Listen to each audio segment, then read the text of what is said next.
How's it going, everyone? Welcome to Cobra Comics, the Cobra's Clench, where we review the top reads of the week and we review what are some of the best buys to pick up.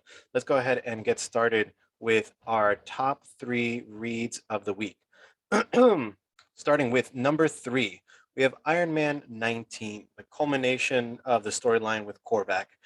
Now, I'm not a particular fan of really large, cosmic, world spanning storylines. I really like character oriented, character focused storylines.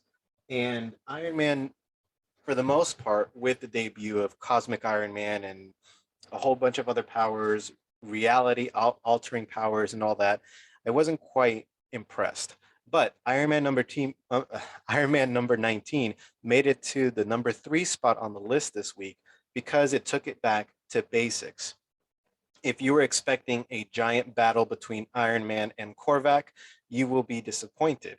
This was more a battle of wits, a battle of morality, and a battle really of Tony Stark versus himself that within that battle has allowed Korvac to see a different perspective and a different realization of what his overall mission was. And it's a really interesting way that they choose to end that battle, that big giant conflict.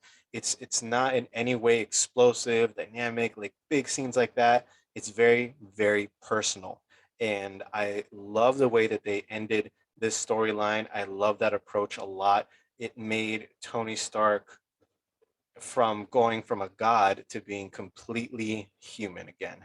And I love that aspect that they humanized him, not just by taking away his powers, but also by making him vulnerable in those last moments. It's a really great story, a really great ending more than anything. I highly recommend picking that one up. Number two, Giant Size X-Men Thunderbird. Thunderbird, we haven't seen around in a while. This is also a very personal storyline to Thunderbird.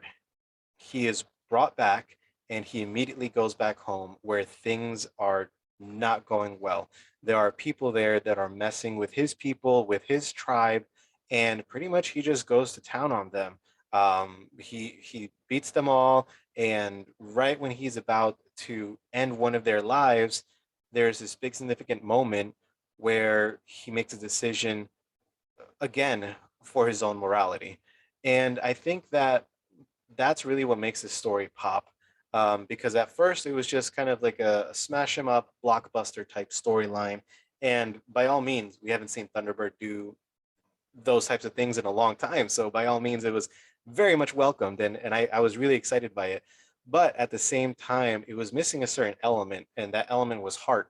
Um, and when you get to that last portion of the book, that's where you see the heart of the character. And it goes beyond that because it doesn't end in just that decision where it's cut off. It expands on why he made that decision and then continues on with the story to give you a nice, like, taper off from the climax point of the book. And it's done really, really well. It also leaves an opening for future storylines with Thunderbird. And I think that's also something I'm really looking forward to, is the way that they teased an eventual either series or another set of one shots for Thunderbird.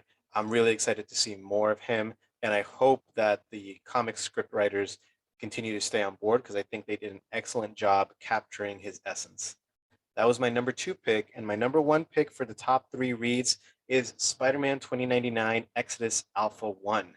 I remember reading Spider-Man 2099 when I was a kid, and it was a blast. Now, it had more of a Spider-Punk feel to it, a little bit more violent than the one you're going to be reading now, but it still brings it back to basics, and I do like that a lot.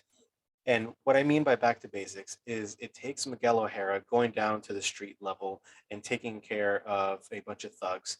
Eventually, you find out that these people are part of a larger organization called the Cabal, and that Cabal is a pretty prominent figure in 2099.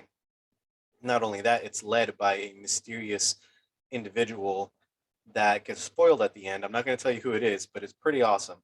And it really lets you know kind of the expansiveness of the 2099 universe It also brings in Ghost Rider, as you see on the cover, and they have some good back and forth interactions.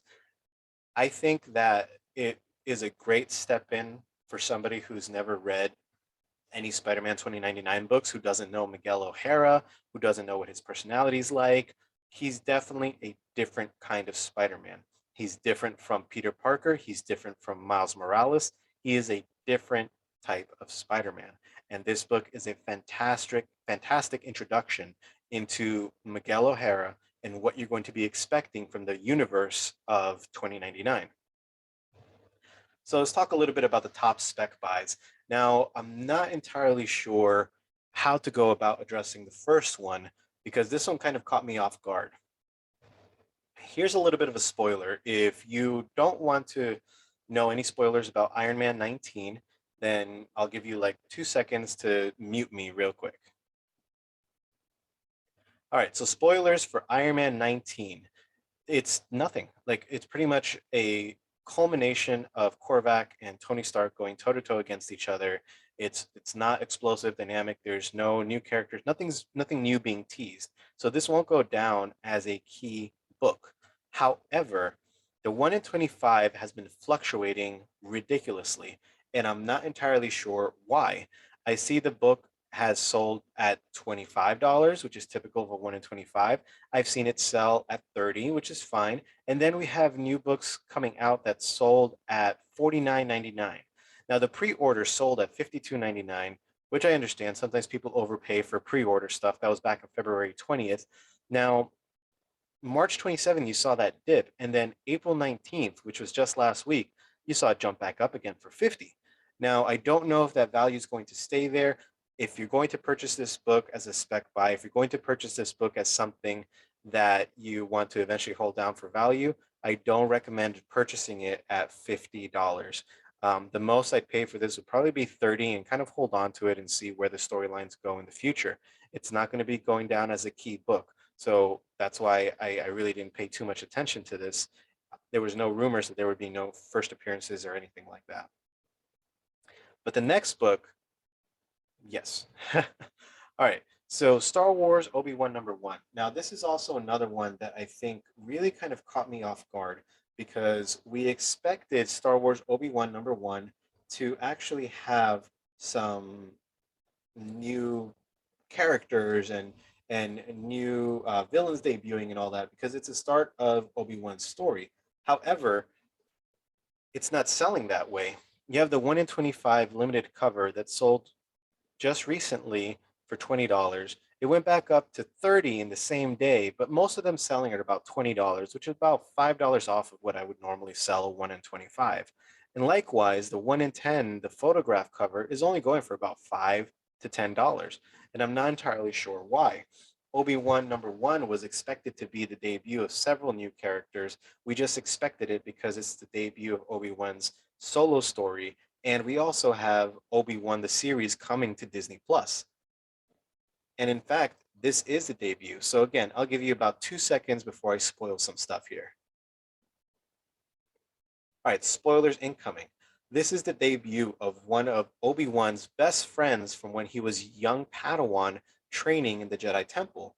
That young friend is Garen Rand, and Garen Rand is a female who ran away from the Jedi Temple to assist her father. Now, we're just getting into the storyline right now, so I don't know how much of a role she's going to play.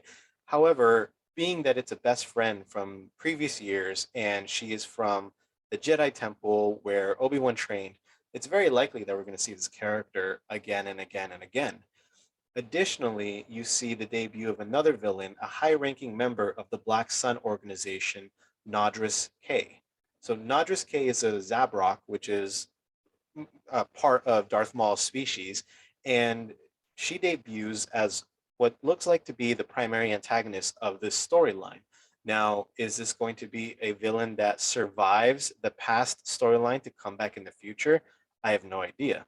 It's very likely that she could be just a villain that's thrown away at the end of this book or at the end of this series, and that kind of ends Obi-Wan's interactions with her. However, it is the debut of two new individuals, Obi-Wan's best friend, Garen Rand, and this new villain, Nodris K. I fully expect that this book will be going up in value, especially as we get closer to the Obi-Wan series debuting on Disney Plus. All right, that's it for the Cobra's Clench report of the week. Follow us on patreon.com/Cobra Comics for more insider information. I post up market reports. We talk about deep spoilers. I didn't spoil too much today, but if you subscribe to the Patreon, you will get full spoilers on all the books that have potential key value. Cobra out.